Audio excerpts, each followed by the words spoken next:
துதியின் கோட்டை மிஷனரி ஊழியங்கள்.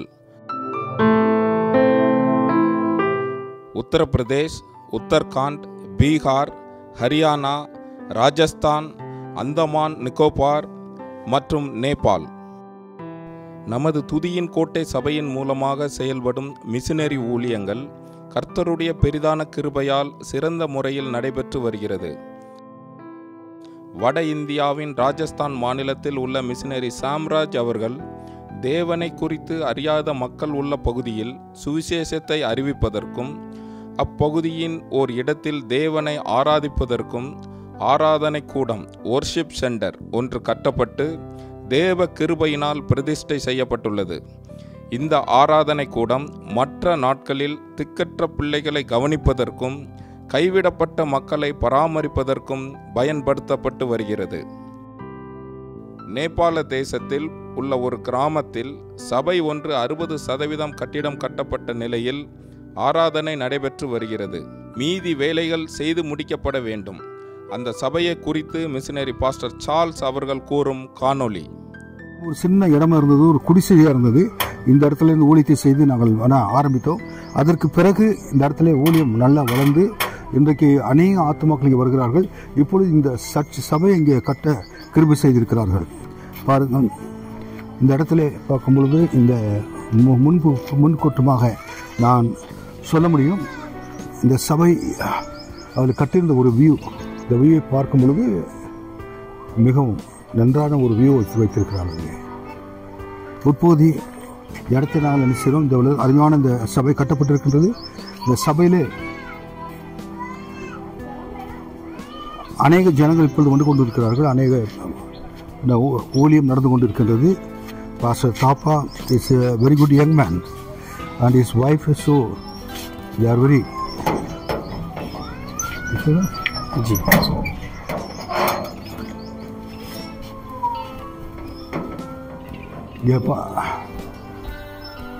இந்த இடத்துல நான் பார்க்கும்பொழுது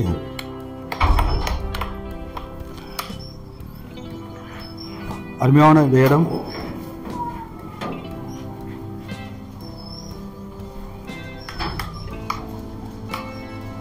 மிகவும் வெரி பியூட்டிஃபுல் சர்ச் இங்கே கட்டியிருக்கிறார்கள். இந்த இடம் மிகவும் நல்ல ஒரு இடமாக இருக்கின்றது. இதில் कितने लोग आते हैं जगह पर? अभी तो ऐसे 80 लोग होते हैं. ஒரு 80 பேருக்கு மேலாக இங்கே வந்து கொண்டிருக்கிறார்கள் என்று எனக்கு சொல்கிறார். அதனாலே இந்த இடத்துல நாங்கள் வந்து அநேகர் ஊழி செய்திருக்கிறோம். இது நம்முடைய ஒரு கிளை சபையாக இருக்கிற அப்படின்னாலே நான் கர்த்தரை ஸ்தோத்திரிக்கின்றேன். துதியின் கோட்டையின் சபைகளுக்காக தலைமை போவதற்காக அவங்களுடைய பாரங்களுக்காக நான் நன்றி செலுத்துகின்றேன்.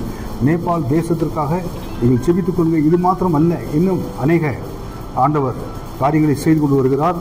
நான் இந்த நல்ல காரியங்கள் மட்டும் இன்னும் அநேக சபைகள் நமக்கு உண்டு. நேபாள் தேசத்திலே கர்த்தர் இன்னும் அநேக சபைகள் அதிகமாக கொடுக்க முடியாது. ஜெபித்துக் கொள்ளுங்கள். உத்தரப்பிரதேசம் மற்றும் உத்தரகாண்ட் மாநிலத்தில் அநேக இடங்களில் மரத்தடியிலும் மாட்டுத் தொழுவங்களிலும் தேவனை ஆராதித்து வருகிறார்கள். அந்த பகுதிகளில் எல்லாம் நிரந்தரமான கட்டிடத்தால் கட்டப்பட்ட சபைகளின் தேவை அதிகம் உள்ளது. தேவனுடைய ராஜ்யம் கட்டப்பட ஜெபியுங்கள். உத்தரப்பிரதேசம் மாநிலத்தின் மற்றொரு பகுதியான மதுவாப்பூர் என்னும் கிராமத்தில் தேவாலய கட்டிடம் கட்ட முடியாத சூழ்நிலையில் கோரை புல்களினாலும் சுவர்களையும் மேற்கூரைகளையும் அமைத்து கர்த்தரை ஆராதிக்க அந்த இடம் ஆயத்தப்படுத்தப்படுகிறது. எந்த ஒரு வசதியும் இல்லாத நிலையிலும் ஜனங்கள் இயேசு கிறிஸ்துவை ஆராதிக்க வாஞ்சையாய் இருக்கிறார்கள்.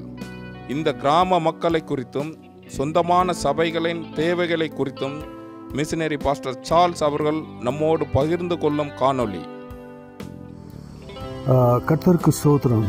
நான் பாஸ்டர் சார்ல்ஸ், லக்னோ மதுவாப்பூர் என்கிற வில்லேஜிலிருந்து நான் பேசுகின்றேன். அந்த வில்லேஜை பார்க்கும் பொழுது இங்கே உள்ள உத்தரப்பிரதேசம் உள்ள வில்லேஜுகள் கிராமங்கள் இப்படித்தான் இருக்கும். 4 பக்கமும் இந்த பக்கமும் கிராமங்கள். இந்த வீடுகள் எல்லாம் உண்டு. முன்னாடி குடிசைகளாக இருந்தது, இன்னும் குடிசைகளாக இருக்கின்றது. நம்முடைய ஒரு விசுவாசி வீடு இந்த குடிசை. இதுதான் நம்முடைய சபை. இதில் நம்ம சபை உண்டு, சர்ச் உண்டு. இந்த சர்ச் நான் உங்களை கூட்டி செல்ல விரும்புகின்றேன். இந்த சர்ச்சுடைய இதை பார்க்கும் பொழுது மேலே ஒரு நாங்கள் டின் ஷெட் போட்டிருக்கிறோம். இது கொஞ்ச நாளைக்கு முன்பதாக எல்லாம் இது இடிஞ்சு விழுந்து விட்டது. இது ஒரு புல்லினால் செய்யப்பட்டது.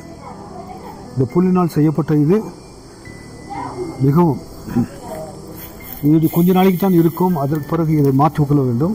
இது ஒரு பாய் செய்கிற ஒரு புல் மாதிரி இருக்க தெரிகின்றது. இதை வச்சு தான் நாங்கள் என்ன செய்வோம், இந்த இடத்துல நாங்கள் செய்து இதை இப்படியாக பின்னி அதுக்கு பிறகு நாங்கள் அடைக்கிறது உண்டு. இது ஒரு செவரை போல நாங்கள் வைத்து அடைக்கணும். ஏன்னா கட்டுவதற்கு எங்களுக்கு இல்லை பணம் கிடையாது, காசு ஒன்றும் கிடையாது. நாங்கள் ஜெபித்து கொண்டு இருக்கின்றோம். இது நம்முடைய இடமும் கிடையாது, இன்னொருத்தருடைய இடம். அவர்கள் மீட்டிங் நடத்துவதற்கு கொடுத்திருக்கிறார்கள். ஆகினாலே நாங்கள் இதை இருக்கிற வரைக்கும் இந்த இடத்துல செய்ய வேண்டும். இதற்கு பக்கத்திலே நம்முடைய ஒரு இடம் உண்டு. அந்த இடத்துல இந்த ஷெட் நாங்கள் கொண்டு செல்லலாம் விரும்புகிறோம். இந்த சபையில் ஷெட் எல்லாம் நாங்கள் கொண்டு எல்லாத்தையும் பிரித்து அங்கே கொண்டு போய் போடலாம்னு நினைக்கிறோம். அதை அங்கே கொண்டு சென்று போடுவதற்கு கட்ட வேண்டும், செங்கல்கள் வேண்டும், மற்றும் அந்த பவுண்டரி எல்லாம் கட்ட வேண்டும். அது பவுண்டரி கட்டின பிறகு அதுக்குள்ளாக இதை நாம் மனுஷெல்லாம் மாற்றலாம், இடமாற்றம் செய்து அங்கே பெர்மனென்ட் அங்கே ஆராதனை செய்வதற்கு சபை நடத்துவதற்கு உதவியாக இருக்கும். நீங்கள் எல்லோரும் ஜெபித்துக் கொள்ளுங்கள். மிகவும் துக்கத்தோடு வேதனையோடு சொல்கிறேன், கிராம ஊழியங்கள் மிகவும் கஷ்டம். ஆனாலும் நாங்கள் துக்கப்படுவது என்னவென்றால், ஒரு காரியத்துக்கு ஆத்மாக்கள் நிறைய வரும்பொழுது நாங்கள் நினைச்சு அவர்களுக்கு ஒரு சரியான இடத்துல நாங்கள் நிலையான வைக்க முடியவில்லை என்று. ஆனால் இது ஒரே மகிழ்ச்சியான காரியம் என்னவென்றால், ஆத்மாக்கள் கூடிக்கொண்டு வருகிறார்கள் சபைக்கு. அவர்களுக்காக நான் ஜெபித்து கொண்டு இருக்கின்றோம். இந்த இடத்தை விட்டு எங்களுக்கு சீக்கிரமாக நம்முடைய சொந்த இடத்துக்கு பக்கத்தில் போகும்படியாக இதை இடமாற்றம் செய்து அங்கே நடுவும்படியாக எங்களுக்கு கர்த்தர் உதவி செய்யும்படியாக, பண உதவியை கர்த்தர் தரும்படியாக ஜெபித்துக் கொள்ளுங்கள்.